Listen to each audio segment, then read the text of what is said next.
Siddhartha Gautama, the person who was to become the Buddha, was born in a country we now call Nepal.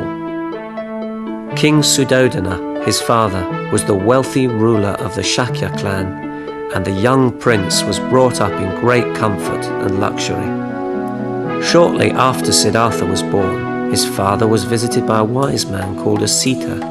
Asita foretold that the baby prince would grow up to be either a great king, like his father, or a great holy man. Now this worried the king. He wanted Siddhartha to follow in his footsteps, to become a great ruler. He didn't want him to live a religious life. He had the future all planned out for his son. The king decided that the best thing to do was to make sure his son had such a comfortable life that he would never want anything else.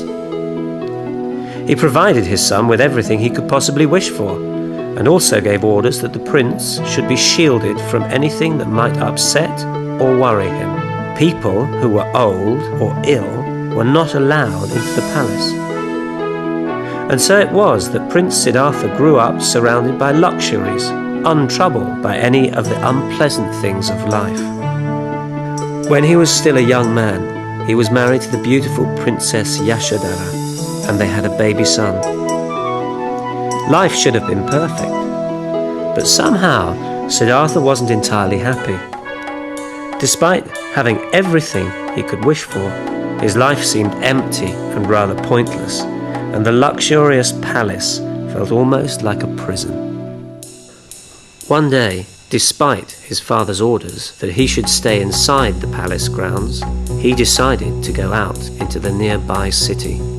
"Prepare my horse and chariot," he called to Chanda, his chariot driver. "I want to visit Kapilavastu." And so Siddhartha left the confines of the palace and went into the city. They hadn't gone very far when they came across an old man shuffling across the road. His back was bent and his eyes were dim.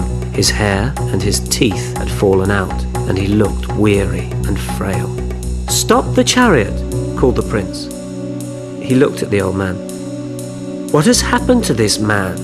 he asked Chanda. "Why, he's just very old," replied the chariot driver.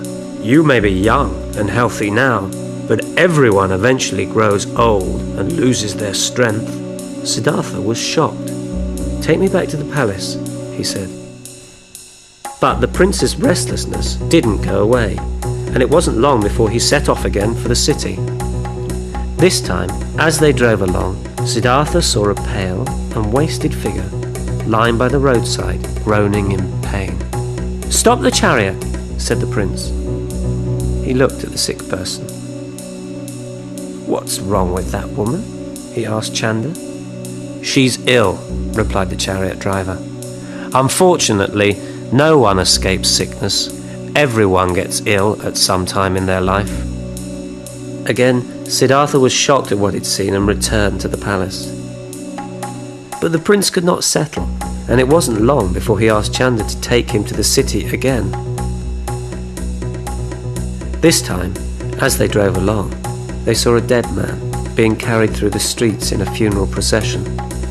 Again, Siddhartha asked Chanda to stop the chariot, and he watched as the sad procession passed slowly by. "Death has come," said Chanda. "Young or old, rich or poor, everyone has to die sometime."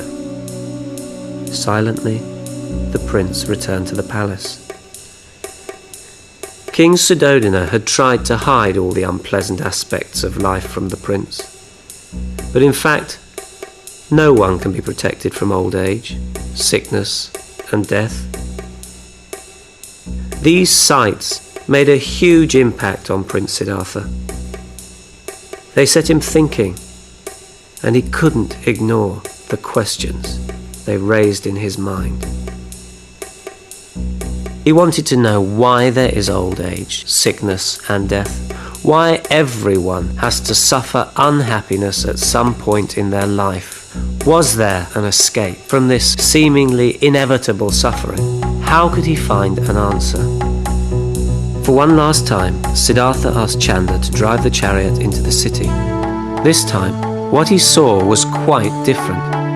There, walking calmly through the crowd, was a man dressed only in rags and carrying a begging bowl. The prince was struck by his calm and peaceful appearance. "Who is this man, who seems so at peace with himself?" asked the prince. "That is a wandering holy man, a truth seeker," explained Chanda. "They have few possessions and no home, but live in the forest or wander from place to place." "And yet he looks so happy," thought Siddhartha. "Perhaps that is the way for me to find an answer to my questions."